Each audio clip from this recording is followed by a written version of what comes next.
backing off from a wild round one to a almost even crazier round two. We roll into round three of the AFL season, and we don't really get exactly what we were expecting here, whether it be teams being possibly super overhyped to teams not being hyped up enough. And also, you get the usual, GWS got blown out again. Cool. Man, I love being a supporter of that team, Donnie. That's why I said I'm gonna be a temporary supporter of the other team in Sydney. I don't know if other Aussie fans would be okay with that. Probably not, but I just want some sort of happiness in my life. But, sir, how are you feeling tonight after round three? Oh man, it depends. There's three teams in the league now that are still undefeated. Many of them celebrating, and then several teams that still have not found that glorious first win yet. And I don't know. This was a week that it had some good, it had some bad, and it had some ugly. So this is quite the interesting round for sure. And then when we do get to your beloved Giants, I make you feel a little better. They played really well against the Melbourne team, but Yeah. they really got hampered with some injuries, which I'm worried is going to make an already depleted Giants roster that it's going to make their season that much harder. No, there's no need to worry because it will. That's just fact. At least I do have some bright spots from that game. Luckily, because that's the only thing keep me from going insane. But and before we really get to the game breakdowns, our power rankings, at least mine until round five, Donnie's finally going to bring his in, and then the round four tips. I just want to say before we're going to talk about the game proper, but Sydney, thank you so much for keep on proving me right from our preseason show. And hell, I might have even underrated them as well.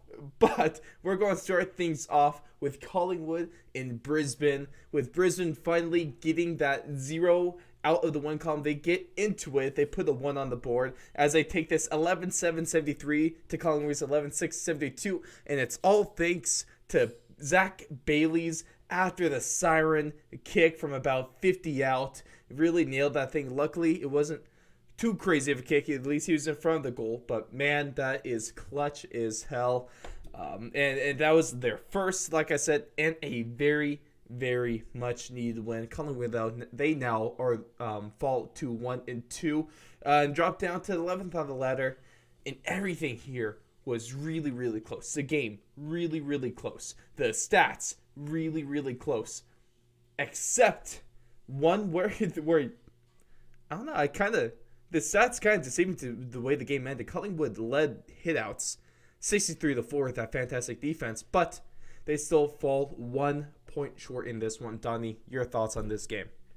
Oh man, we had the footy version of the walk off home run, the buzzer beater, the anything, the last second, the walk off, the throw and the touchdown at the end of the game. I mean, you can't get any better. Yeah. The call was absolutely good. The call was absolutely amazing. Talking about how every young boy in Australia, they get 20, 30 meters outside of goal. They say the siren's gone off. This is to win the grand final, or in this case, round three. And for a young player like Zach Bailey to absolutely flush it Yeah. right down the middle, and for all of his teammates to just absolutely lose their minds. It for a team that has been displaced due to the COVID issues and everything like that. I was happy for Brizzy to win this one. When it comes to the dominance and the headouts, I think really Brisbane kind of neutralized. Brody Grundy really didn't have much of a matchup in the rucking competition because Brisbane lost Oscar McInerney to an ankle injury, so he was facing a young ruckman who really was not even close to his talent wise.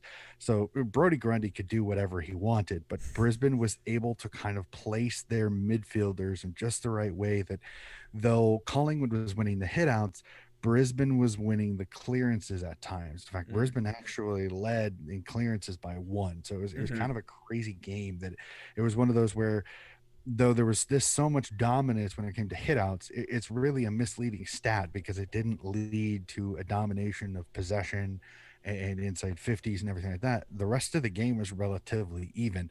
The ball movement was good. I mean, it was back and forth. There was no real dominant team in this.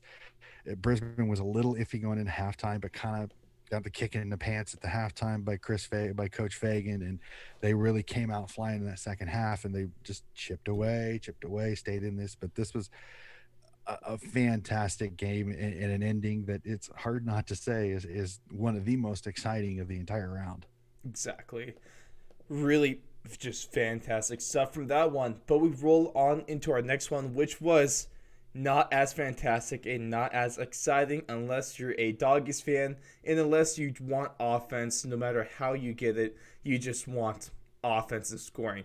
Because the Western Bulldogs put up the most points out of anyone this season, and the Roos just looked absolutely abysmal in this one. But of course, that's nothing new. The score of this 25-17, 167 to North Melbourne's 5-9-39. And it was all about Josh Bruce in this one as he puts up 10 goals, a couple behinds, and 21 disposals all over the scoreboard on this one. And yeah, to quote me a lot is what we've been thinking for a few games. Good team, bad team, expected result. But except a lot more offense than I was actually expecting. Oh man, this is one of those where North Melbourne never gave up, but this was just it was superior team, and then when you can always tell when a player starts getting kicks five, he kicks six, and then when Bruce kicked seven, you could tell the doggies were like, "We're gonna get him 10, we're gonna get him 10," because they kept aiming for him, and Bruce just this. Bruce had a going out day. Not too many times do players kick 10 goals, so this is one of those that it's a special accomplishment. But if you look at the opponent, it kind of dampens it a little bit because this is a North team that unfortunately is this may not be the only time they get smashed this bad this year if it continues to keep up. I'm hoping that Coach Noble is able to kind of get these guys together and kind of get them to tighten up, but they have injuries in the worst possible places. They're playing young guys. Their senior players are not stepping up and playing as well. So I put this more on North Melbourne's apathy and lack of effort than I do on the doggies. The doggies did what they needed to do. They ran up the score against a lower in the ladder team, Mm-hmm. and they're going to benefit from it. I mean, they're at the top of the ladder now because absolutely massive win puts them way ahead when it comes to percentages very early in the season. Mm-hmm. That's going to be a huge boost for them, especially as the ladder gets a little tighter late in the season. And now the question I want to ask you about this, Donnie, is especially with the still on the mark rule, with is actually having the intended effect, which is something that I'm shocked about. Increase in scoring, increase in goals. Right now, we have Taylor Walker, which we'll get to when we talk about Adelaide. He's on pace for 130 goals. Josh Bruce is now on pace for 107 goals on the season. The last 100-goal season we saw was from yours truly, Buddy Franklin, back in 2008 when he was still in the yellow and brown with Hawthorn. And I want to ask you, Donnie, can we see a 100-goal season this year in 2021? Oh man, I definitely think it is possible. I know this has become a topic that has become big on many of the footy shows that I keep an eye of. Mm-hmm. I keep an eye on. I think it's possible. Will we see it? I don't think so. Just because, again, AFL coaches are paid to win. As much as I love the open style, I think the games have been very entertaining. They have led to blowouts like this one here. There's Mm-hmm. another one later on that we'll talk about that was a little more surprising, but was another blowout. And you're seeing 5, 6, 7 goals kicked by players. I mean, it's more of the consistency. Mm-hmm. The only guy right now by form that I can see kicking over 100 goals is Taylor Walker because he's consistent five Yeah. six, and I think it's 5-6-5. I think Mm-hmm. is what he did, or 6-5-5, one of those two. He's the only one that's been consistently hitting. I mean, Bruce is bolstered by a 10 goal one haul in one game in 3 games. So Mm-hmm. I'm not. I'm a little more iffy on that one, with Buddy Franklin not playing every single game and him looking like he's going to be managed probably every 1 to 2 games. He's the other guy I would have said he's definitely a 100-goal kicker. Dixon is a possibility, maybe Kennedy, but they're not putting up the numbers as much. So I think it's possible. I Hmm. don't think it'll happen. I think we may get an 80 goal kicker, which would be awesome. But I don't see 100. I think can Walker stay on this? I don't think so. I think he's going to get tagged eventually. I think he's going to get a defender that's going to be better, and he's only going to kick one, or he's going to have a goalless game, and that's going to kill Hmm. you Yeah. when you have to kick at least five almost every game to score 100 in a 22 game season. So um, I don't know. I'd love to see it. I think coaches are eventually going to do something that I think it's not going to happen, but I want to see it. You would think that that eventually in this season, these 23 rounds that we get, that there's eventually going to be someone saying, "Oh yeah, let's do this to kind of chill this out." But at least right now, it seems like there's a really good chance that we're at least going to get like an 80, 90 goal kicker, as teams still try to figure out this whole still on the mark rule, because that's obviously has had an effect here. And it's these teams. I'm almost surprised that with how much goal scoring that Sydney's done, their leading guy Isaac Heaney, he only has 8 on this season, so that just goes to show how well rounded that team is. And it's going to be teams like Adelaide Western Bulldogs, where they're almost like top heavy with their goal kickers. Mm-hmm. And it seems like, while although those are good teams, it's almost like, if we see Sydney, we'll talk about them. It's almost better to not have those kind of goal kickers in the way and have little more kind of dispersed throughout the rest of the team. But like you said, I'd love to see it. And man, it's been a while. It's been 13 years since we saw Buddy do it. So it'd be really cool to see someone do it again. And of course, it's always going to be a bit of a long shot with that one. And then, speaking of Taylor Walker, let's go to Adelaide and Gold Coast. These are two really solid teams. One of them was going to have to fall to one, going to have to fall on this one, and that just happens to be Gold Coast, who are a good team, just not as good as Adelaide this year, because Adelaide gets back on track. They get their win back from after losing in Sydney last round. And Taylor Walker, like you say, he continues his dominant season. He kicks another 6 this round. He gets Adelaide back in the win column, and it's Gold Coast playing Adelaide really close, like this one. Gold Coast 12-13-85, Adelaide 14-11-95. They played them really, really close. It was even from quarter to quarter to quarter. And it's just Walker with that late goal that really helps the Crows pull away late. But fantastic game of footy by either team. Yeah, this was a very back and forth game.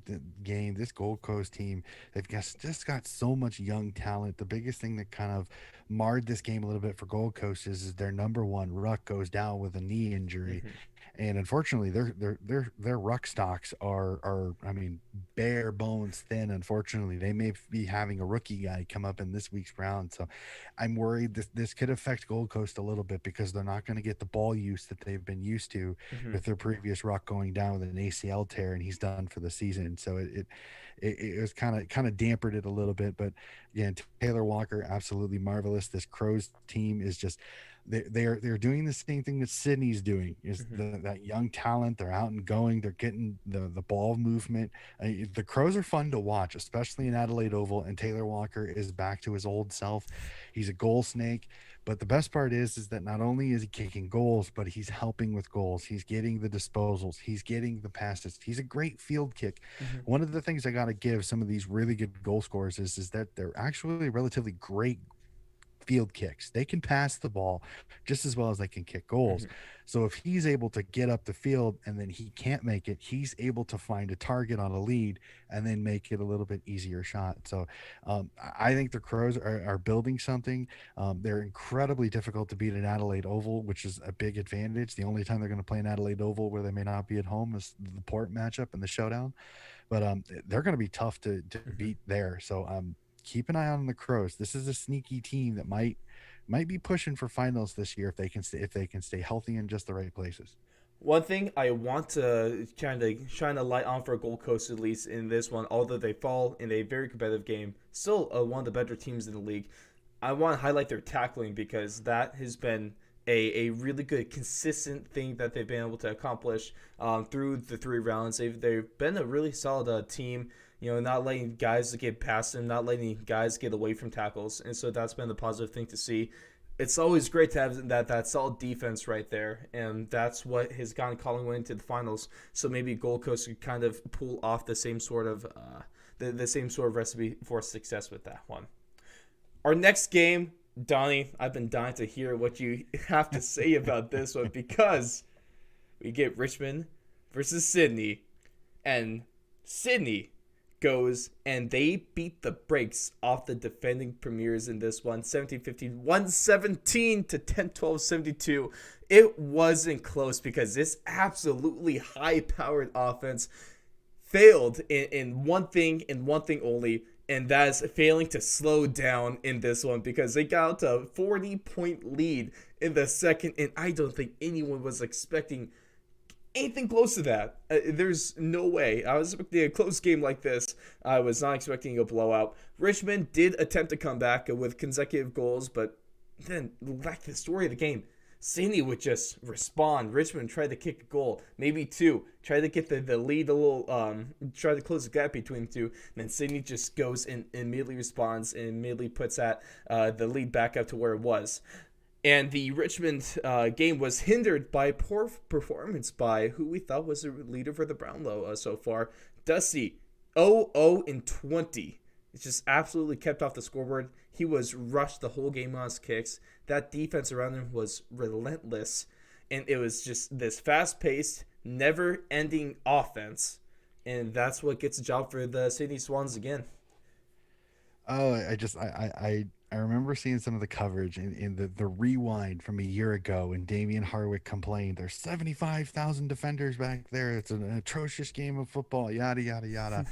And I laughed because I heard one person say that, you know, that Coach John Longmire is probably sitting in his box near the end of that game, just sitting back going, "How's that 75,000 defenders looking now?" Just absolutely enjoying it. Like it was I am a nuffy when it comes to it. I am an absolute lover of the Sydney Swans team, and I did not see this coming. I thought this was going to be a tough game for the Swans. They're Mm-hmm. young. They're playing a very talented, very experienced Richmond club and the MCG in the daytime where they very rarely lose. And Sydney just Richmond kind of started off the game kind of hot, but Sydney was right there. They never really let Richmond get comfortable. There was pressure. Like I agree with what Damian Hardwick said in one of his press conferences. Sydney, Richmond, Richmond. They pressured Mm. them. They were constantly on them. They never let them breathe. They turned the ball over and then they kick goals from it. And then the crazy thing is, the run keeps going. Sydney's third straight week, they get the rising star, the Chad Warner, kid from WA, kicks two goals, has 20 disposals. He becomes the third straight NAB Rising Star for the Swans in 3 weeks. I mean, it's the only no club has ever done this in 2 weeks, let alone three. And the crazy part is we still have a fourth possibility with Logan McDonald, who hasn't had a star-studded game. He's been really, really kind of, as you had said earlier, the spread out of the Sydney goal scoring. It hasn't been one player, and not playing Buddy in this game almost makes Sydney that much more dangerous Agree. because when Buddy's in this team, it's like, who do you stop? If you stop Buddy, then you got Logan McDonald, you got Isaac Heaney, you got Papley, you've got Chad Warner, you've got Eric Goulden, you've got Braden Campbell. All these guys can play forward. All these guys can kick goals, and we've still got guys that haven't even played yet. Well, it's Uh, quite simple, Will, Donnie, Hay- to answer your Will question. Hayward Oh, you hasn't just played. stop all of them, right? Right? That's possible. Oh, if it were only that easy. I mean, again, it's 3 rounds in. I'm not jumping in the hyperbole. Let's Hmm. start getting the flag ready for the SCG. No, I know we've been blessed when it comes to injuries. All we've had is row bottom out, so it's been Hmm. nice. But this Swans performance here is, and I agree with what many of the experts say, is this is the thing that tells the competition we are a legit contender for the top four or the flag this year if we can stay healthy and continue playing like this. And I hope it does. I don't know. We'll have to see again. Long season, who knows when it comes to injuries? We've been blessed these first 3 weeks. We'll touch wood, as the Aussies say, to make sure that it doesn't happen. We've been relatively blessed when it comes to that. But the crazy thing is, there's still depth on the lower part of the roster that hasn't played. That I think can step in and be just as good. So that's kind of the other scary thing too. But I'm thoroughly enjoying watching this Swans team play. I I could not believe what I was watching No, on the MCG no. to see these young kids, 7 of them making their debut on the MCG, had never played on the MCG, and they get a win over the two-time defending champions. So it was a very happy day in the household that day, very That much so. that was just absolutely remarkable. And I almost, we're talking just a vacuum and we're in round 3 right now, but I almost feel guilty for only saying that Sydney's going to sneak into the top 8 this year. Man, but if I'm wrong on that, I guess that's going to be 99% of the AFL kind of fan base, and that 1% being just the extremely diehard Swans fans that are going to say they're going to be in the top 4 no matter what is going on. They're the ones that say they're going to win a flag every single year. And Right. I love their optimism. I'm just And now I, their I optimism might be paying off, so. right now they're going to look like Nostradamus at the pace it's going. They could look like Nostradamus. We'll have to see again. That, It's round 3. uh-huh. There's 19 more games still to go, but it's in a trajectory that I think many Swans fans are absolutely enjoying while it lasts. Hey, go ahead, take full advantage of that. Now we go into a game where typically what I say, we have a good team, St. Kilda, against a bad team, Essendon. And normally, everything we've seen this year, good team beats bad team. But the script has been flipped quite a bit on this one, as Essendon, quite possibly the worst team, at least we thought through 2 rounds in preseason, was going to be one of the worst, if not the worst team in the league. They beat St. Kilda really, really badly. 22-11, 143 for them. Then 9-14-68 for the St. Kilda Saints. And this is, they really beat up on a very, very respectable St. Kilda team. And it's Essendon's head coach, Ben Brudden, might have kind of gotten himself off the hot seat, at least momentarily, and it was Essendon just absolutely taking to St. Kilda in the middle of the field, large disposal differential, and it just looked controlled the whole game. It also didn't help that St. Kilda also in most of this just looked really bad and did not. They looked like North Melbourne in this one. Yeah, I remember watching The Couch this morning, and I was just like, the breakdown of it was absolutely atrocious. I mean, this Essendon team is a bunch of youngsters. Mm-hmm. It's some veterans, but mainly a lot of young kids, and they played go for it footy. They went for it. They absolutely sold out for it, and it worked. And St. Kilda kind of, I think they got blitzed early and it shell shocked them. Mm-hmm. And they kind of, I mean, they proverbially turned the lights off and said, nope, we're done. And I mean, it got really, really bad towards the end when you're seeing pictures of 3 St. Kilda Saints walking towards their defensive end, when if they sprinted they could maybe affect a contest and keep a goal from kicking, but they walked to it, which then Mm-hmm. led another Essendon player to beat them to the footy, which is then kicked for a goal. So it's kind of one of those, the effort wasn't there, the desire wasn't there, the playing for the jumper was not there in this game. And if I'm a St. Kilda Saints supporter, I'm livid after this performance, because this is a team you were not supposed to lose to. No. This is a team that is young, inexperienced, should be very beatable, had been kind of humiliated in their last game, and they wiped the floor with you.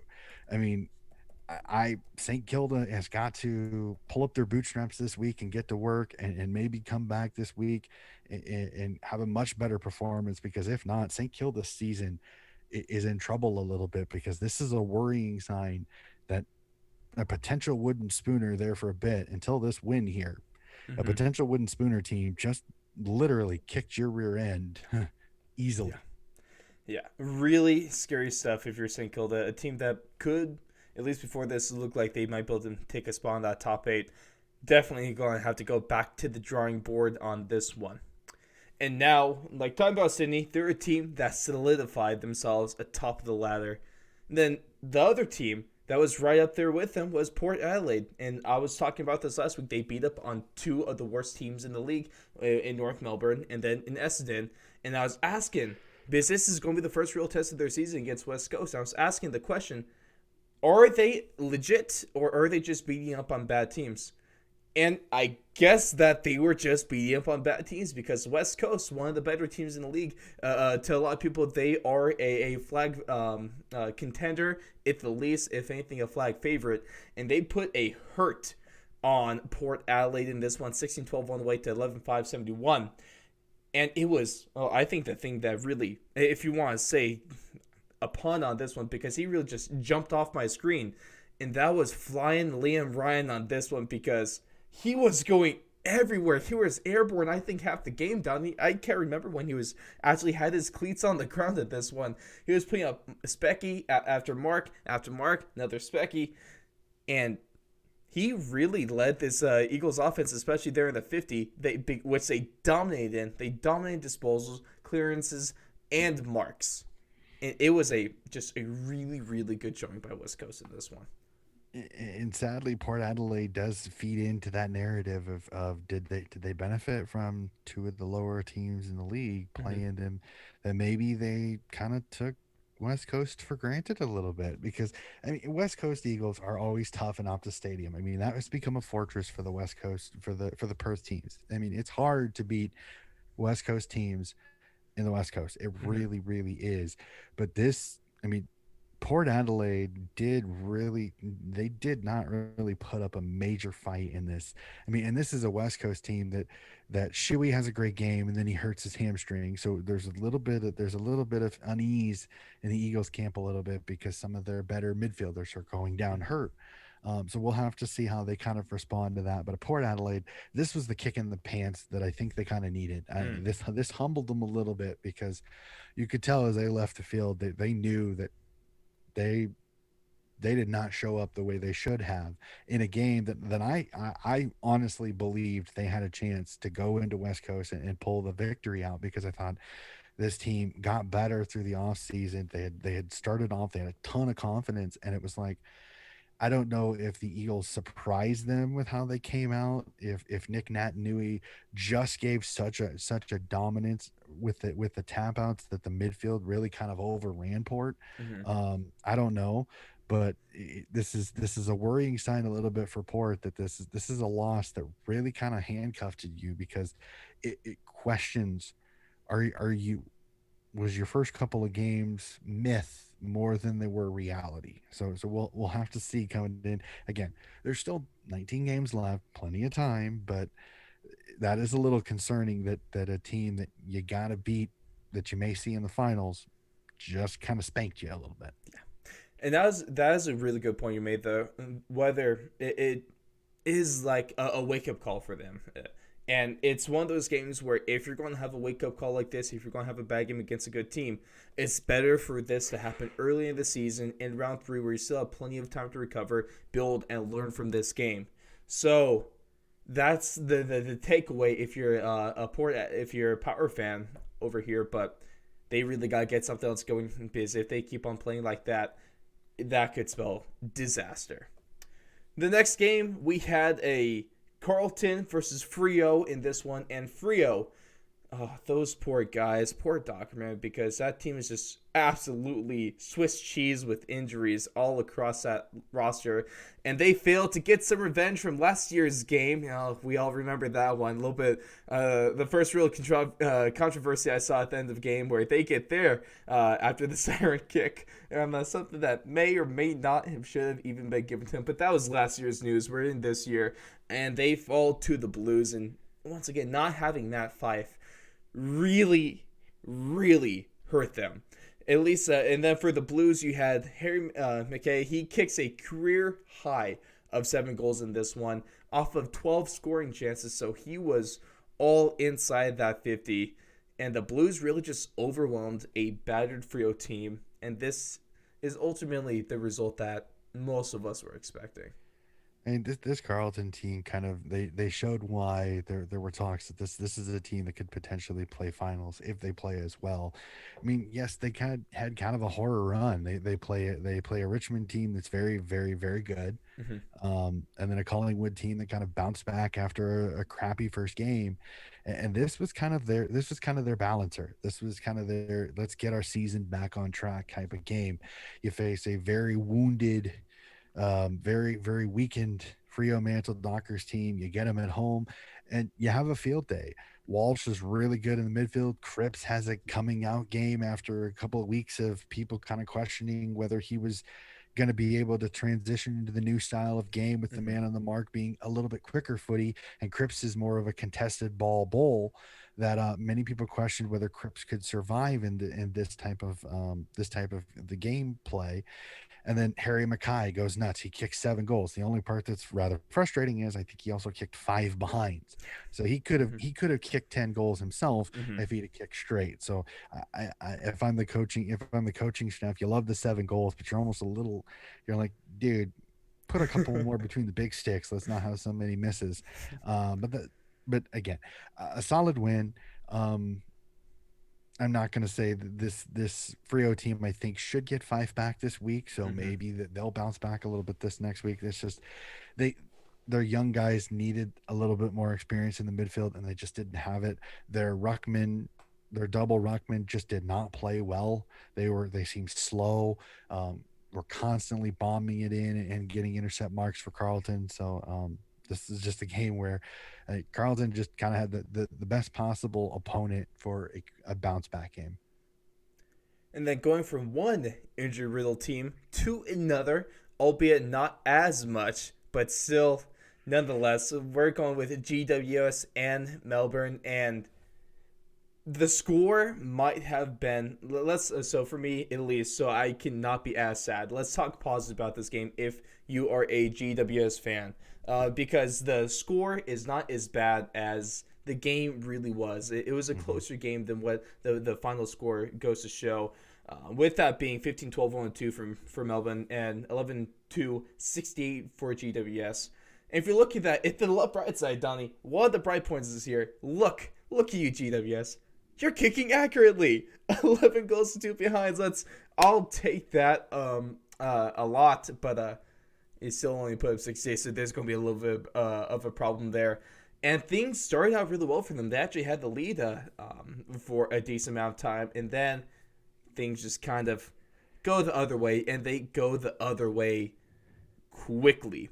Yeah, Toby Green, a guy that's going to have to carry the Giants this year if they want any chance of making the finals, which isn't happening. But if they want any chance of getting close, he gets up there. He gets his 5 goals. So that was a good, really solid game.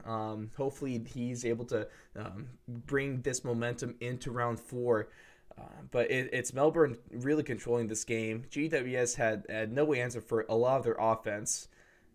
And look at you too, Melbourne. You're leading on the scoreboard, leading in the game, and you're leading on the stat sheet because you led every single stat except for turnovers, because of course GWS has to have more than you on that one. Donnie, can we talk good news here, or is it all just Melbourne's a really good team and GWS is not? I hate going straight to there because this GWS team, like they played a really good game. Their Mm-hmm. biggest issue is that the injury bug just, I mean, bit the living snot out of this GWS team. You lose your captain Canelio to an ankle injury. He's going to be out at least 6 weeks. Your best tagger and the guy that takes a lot of people out of the best player out of the game for the other team every single week, Matty DeBoer hurts his hamstring. He's out at least 4 to 6 weeks. And then your anchor on defense and your captain, your former captain Phil Davis, goes with a calf injury. He's out at least 4 to 6 weeks as well. This game is more marred with the fact that if GWS doesn't have the injury bug absolutely slap them around, I think this is a game GWS wins. Yeah. Um, Melbourne played a good game, but they weren't as solid as they had been in a couple of games previously. Now, Mm-hmm. looking at the way St. Kilda performed against Essendon, I'm not as impressed with that win over St. Kilda by Melbourne as I was because of how bad St. Kilda played against Essendon. Now, again, two completely different teams, but we're not going to focus on that. GWS played a really, really good game. Toby Green was really, really good up front. They were kicking goals. They were playing really, really well. And then it was just like injury after injury. They got to the point where they only had one guy to sub, and they brought in their medical sub as well. They only had one guy or two guys to rotate for the last two and a half, for at least the most of the second half. They only had two guys that they could do rotations with. There was one point in the game where three or four guys for GWS were trying to run off after a goal was kicked, Hmm. and two of them had to go back because they only had two guys on the bench to rotate.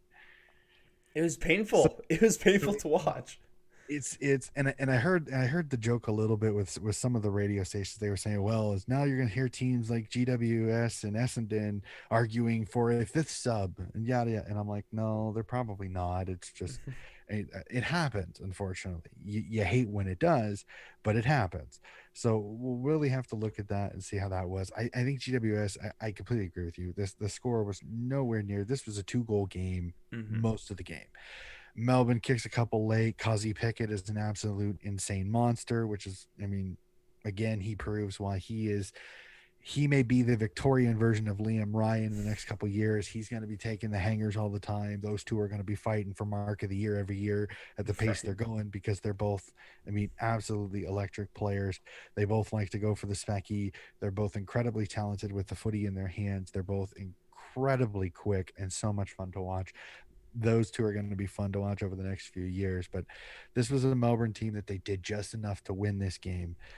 But if I'm a GWS fan, I'm taking enough out of it that you're gonna be able to blood a lot of young players. Unfortunately, you may not win a lot of games this year, but you're going to blood some young talent. You're going to get it ready for the next few years to the point where maybe you'll get the renaissance of GWS. Hopefully, maybe a little bit sooner, but we'll have to see. Appreciate the optimism from you, Donnie. Kind of needed in these trying times. And then the last game of the round is going to be Geelong and Hawthorn. Hawthorn coming off a game in round two where they played a game against Richmond where it's a lot closer than it really should have been. And this is another one of those games where Geelong, even with the injuries, you think that they'd be able to play this game better than what happened. And it was a really close game, 10-9 69 to 9-10 64. And I tried to give the Hawks some credit last week off of what they were able to do against Richmond. And do we have to give them even more credit here because it was a really close game and they almost pulled off the late comeback as well. And one of the problems here is that there's not really it's two different things. When I say there's no standout player for the Cats, at least due to the injuries, that's different when I say there's no standout player for the Swans because the Swans everyone's producing, but with Geelong it's almost no one is producing. You have some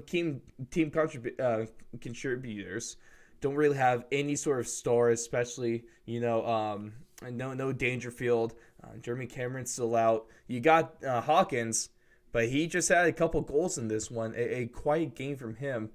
And is this going to be something they have to worry about? And how much are these young guys going to have to step up if they want to keep their hopes at another finals appearance? This is a game that I remember.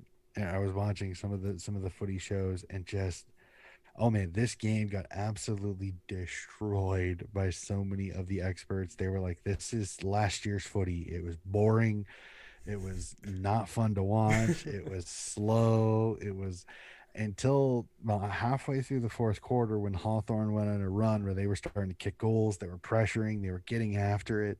Then you kind of started seeing a little bit more of the footy that we've been seeing throughout the rest of the competition. So it was like this game was kind of a roller coaster for me because the first 3 quarters, man, I was looking at my watch going, "Oh my god, how much longer is this game gonna be on?" Because I it thought was. my watch stopped a couple times. It just wasn't moving.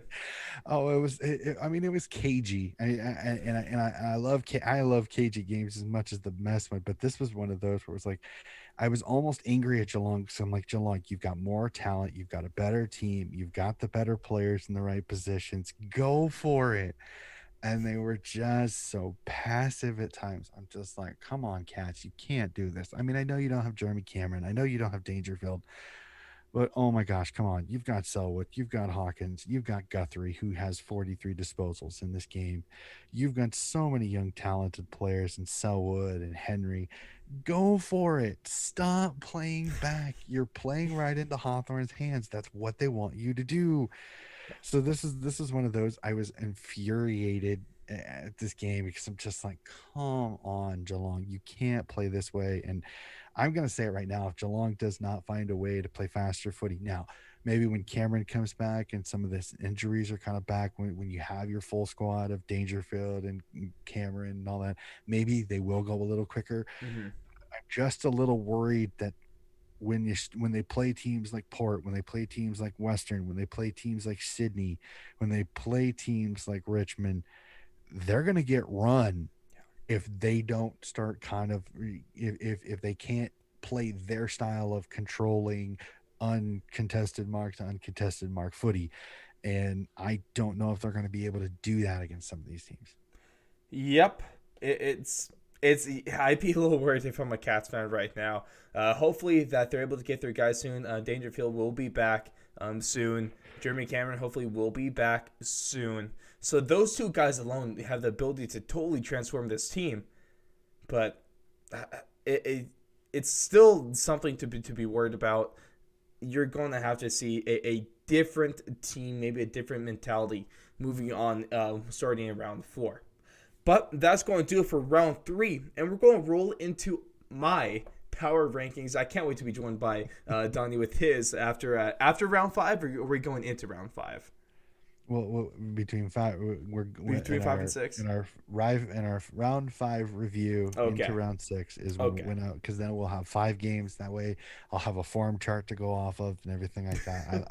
I Oh, like the you need form your chart of the charts, 5 games. Donnie. You gotta be like me. Just go off a gut feeling because it's been working a little bit at least. Well, to be completely honest with you, I saw your 5, and if I had to quickly throw one together, I'm probably not too far away from what you had, maybe one difference, but I really don't see where you're too far off. If I Well, if I thank you, if Donnie. you And of course, so he's alluded to because before we actually drop the show every Tuesday, you will get our drop of the AFL Power Ranking. So make sure to be out on our social medias, on our Twitter at Fourth Long Radio, at our Instagram at Fourth Long Radio, so you can get the early down low on the Power Rankings, and you can go ahead and listen to the show. And then you can get my reasoning and more in-depth explanation behind that.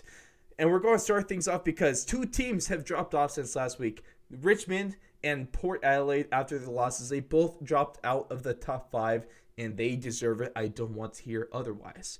Our number 5 team, they were here after round 1. They're going to be making back into the top 5, and that is your Adelaide Crows after what they were able to do against a solid Gold Coast team, and especially because one of the teams ahead of them in the ladder is Geelong.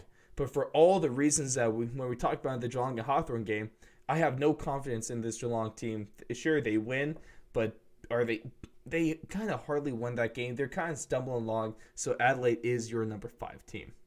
And the team that's going to be ahead of them is also making the return to the top 5 as they knocked out the Port Adelaide Power. West Coast is going to be here in the number 4 spot.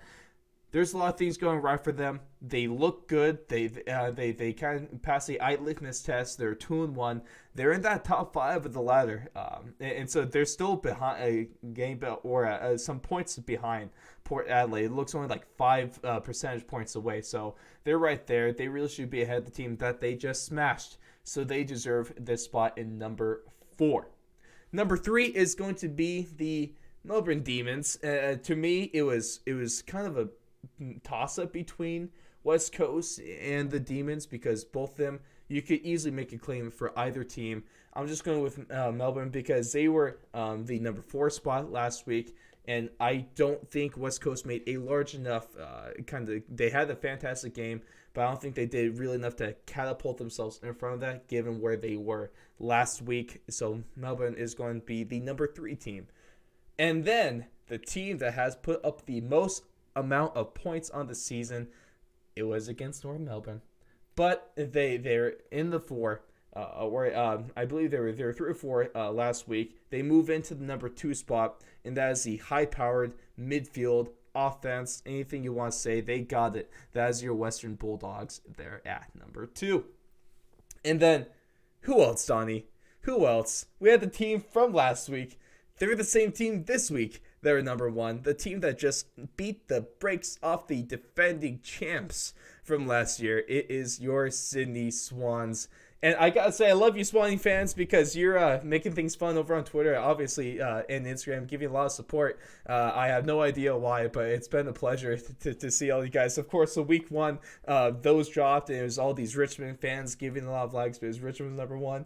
Now the Swanees have been won a couple times, so it's always us to be able to, on Instagram, whatever team's number 1, I'm going to be putting a couple of extra hashtags more towards that team. Try to play into it.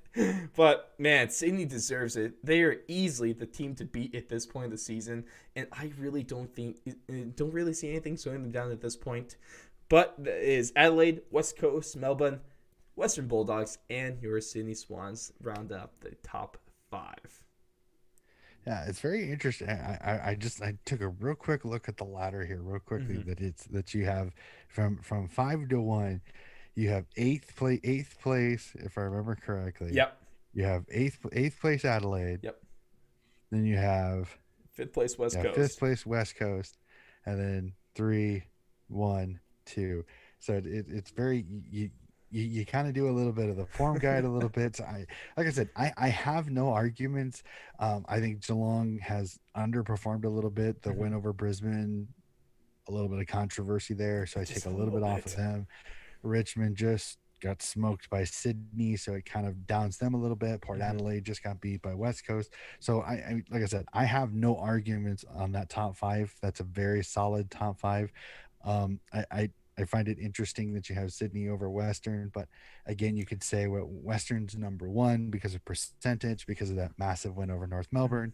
Sydney hasn't played North Melbourne, so I'd be interested to see how Sydney does against North Melbourne, with how they've been scoring against teams that you would almost say are better defensively. So I'm quite interested to see how that goes. But we still got a little bit. But I got to applaud you. Another very solid top 5 there, sir. Well, I do appreciate that. And we're going to roll from our top 5 into our round 4 tips.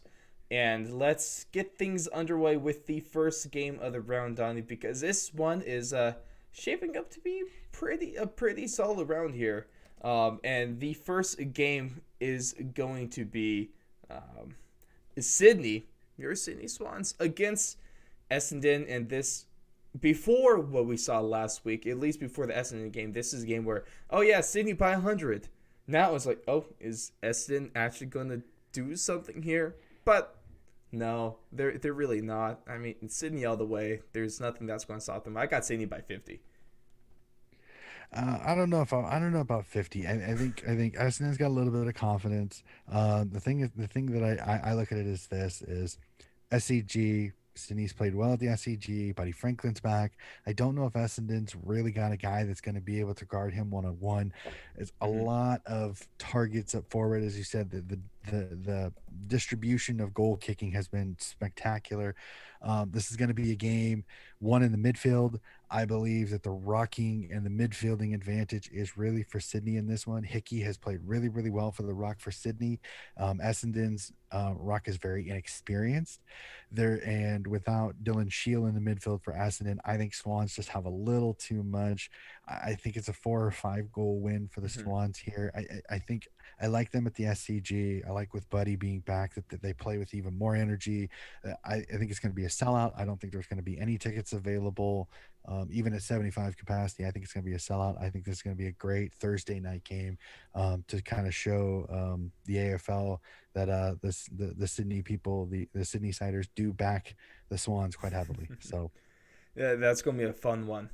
Our next game is actually going to be a rematch between one of the preliminary finals games from the 2020 season, and that's going to be Richmond and Port Adelaide, of course, a game that Richmond won last year.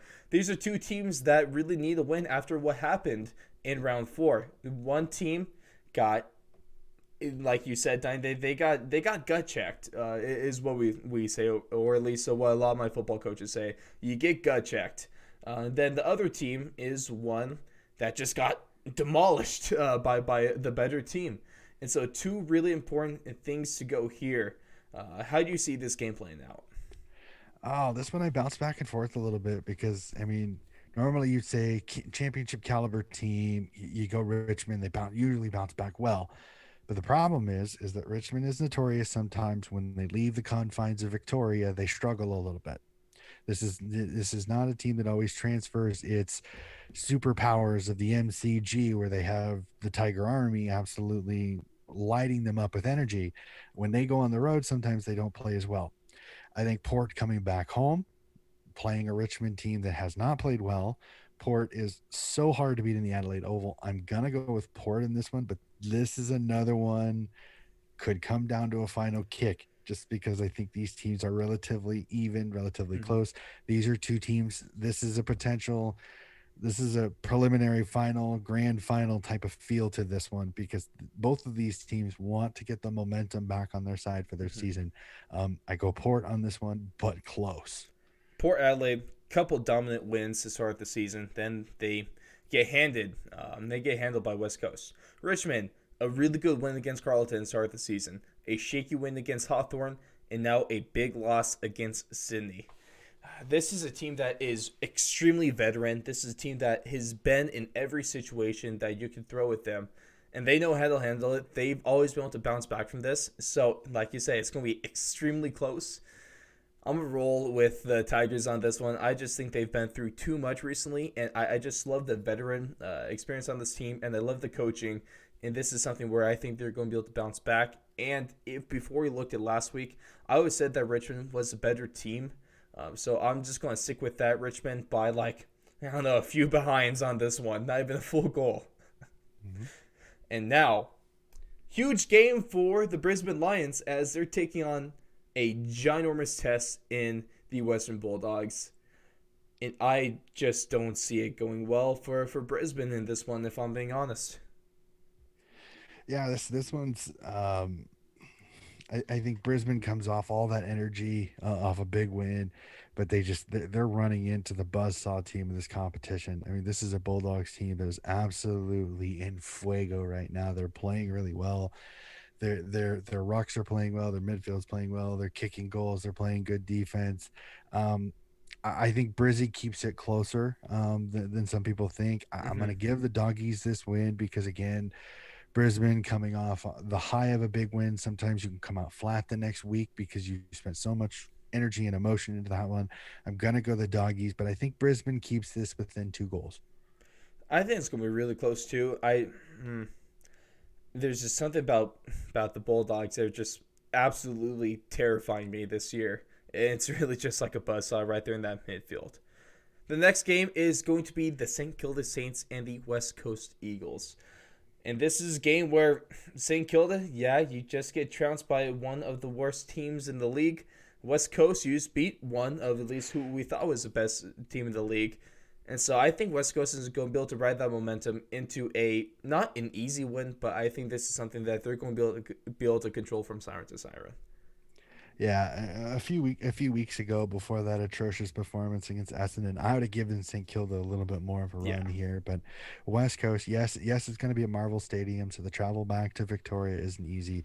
But the Eagles are just playing really good footy right now. Yes, they lost Shuey, but it sounds like Elliot Yeo could be back quite soon.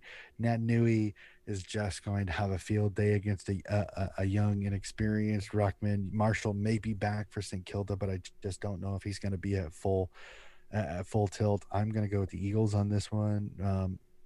I don't know. This one could get ugly if the Eagles get going.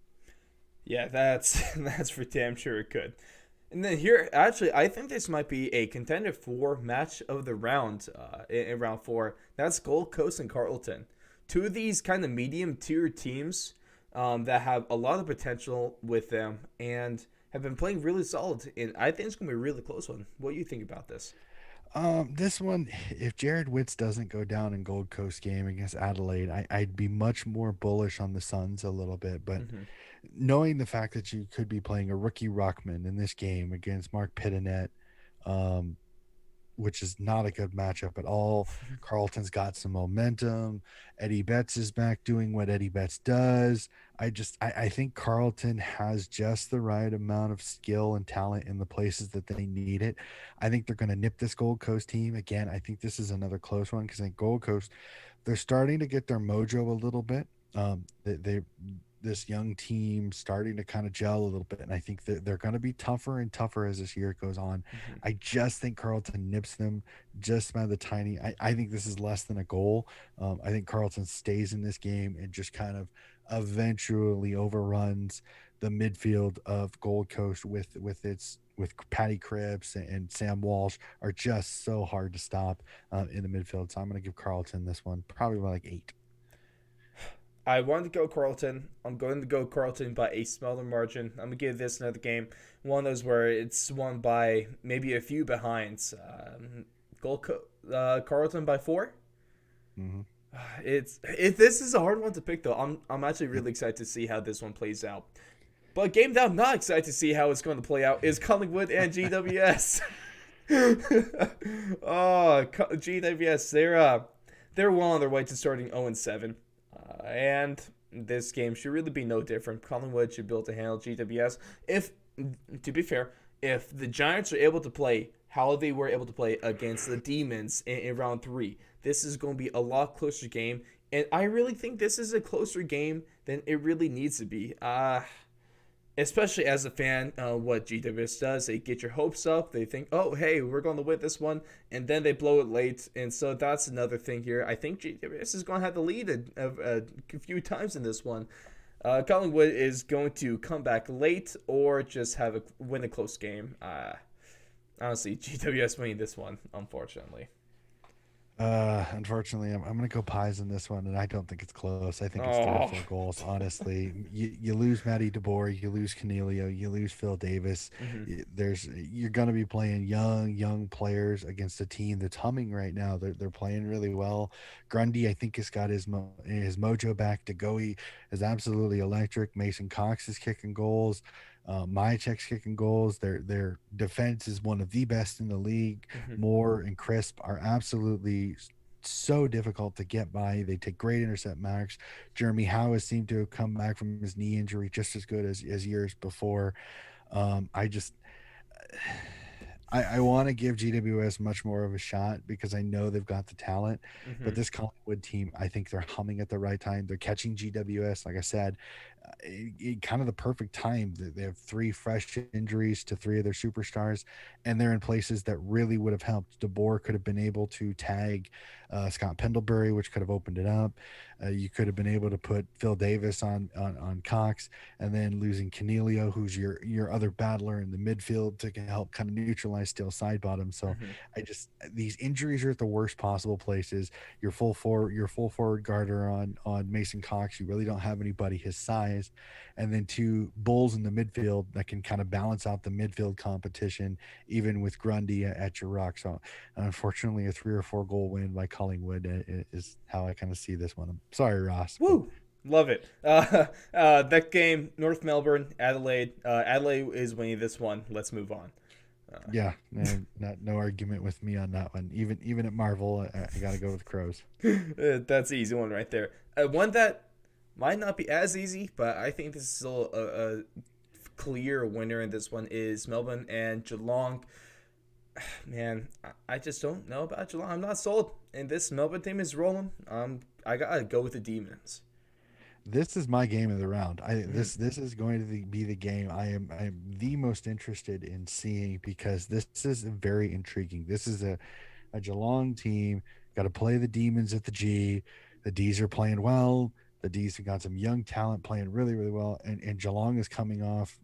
I mean, let's face it, an absolutely disgusting win, which is hard to say Yeah. sometimes, but that's really what it was. I mean, this Geelong team played slow, hold them up, kind of boring footy, and you're playing an exciting, get after you, gonna go for it Melbourne team on the G. I'm gonna go with you on this one. I completely agree. I think Melbourne wins this one. Melbourne goes 4-0, and I think Geelong starts. I think the panic button is starting to get even closer to being hit down in Geelong, because I think Geelong's they have not looked good. These injuries. I think this is the last week without Paddy Dangerfield, Hmm. so that is the one good thing. But you've left yourself quite a hole to dig yourself out of going into the rest of this season, if you do drop this one to Melbourne. See, right now it just seems like DeLong is just waiting for Dangerfield and Jeremy Cameron to return to the pitch. But the only problem is they keep waiting, and then they keep waiting, and then it's just going to be too late, unfortunately, is what it looks like. Our last game of the round is going to be Freo and Hawthorn. Hawthorn, a team that has played two good rounds of footy back to back between their close game against Richmond and then their close game against aforementioned Geelong. And Freo is absolutely, like I said, Swiss cheese with injuries up and down that lineup. So Hawthorn, they get the win here to close out round four. It sounds like they may get Nat Fife back, which really I think really helps Frio. Mm-hmm. I don't think it's going to fix their issues down back because they've had so many injuries.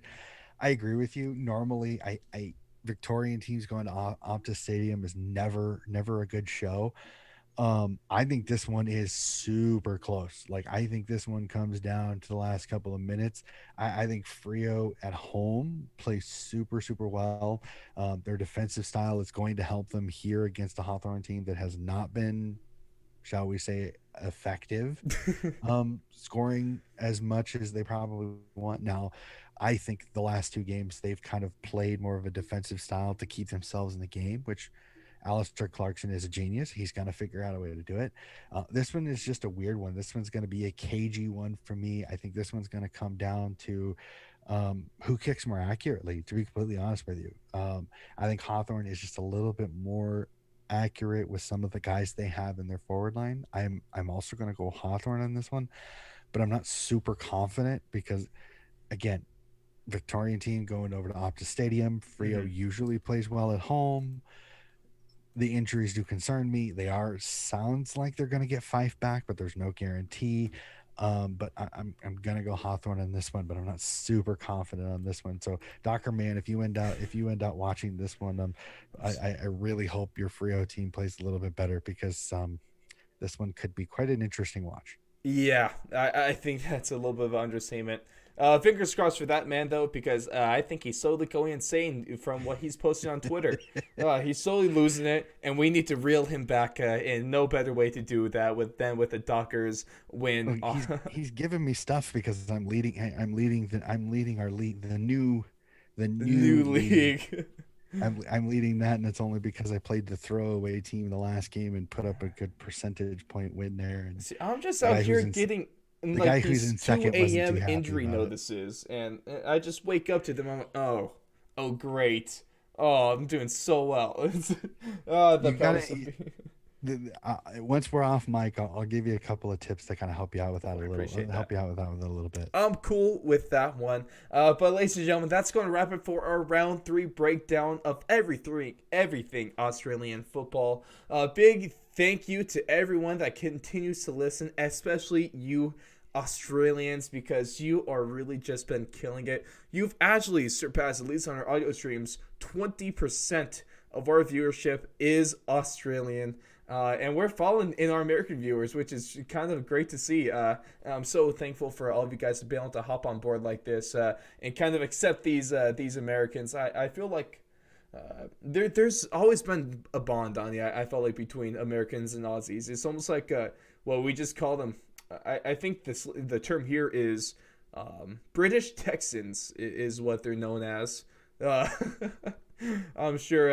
I feel like these countries are great cousins, but it's a great way to bridge the gap across this mighty Pacific Ocean and bring footy everywhere. Especially Donny Hess, either him doing it with the USAFL or me just trying by talking about it and putting it up on social media. So, I want to give a big thank you to that because that was a cool margin to pass. But coach, one word or phrase to sum up your thoughts on round three. Mind blowing. Blowing. And that's how we're going to end this thing just like this show. Ladies and gentlemen, catch us out on the socials, as I mentioned. Also, for everything footy, just go to thefourthline.com/AFL.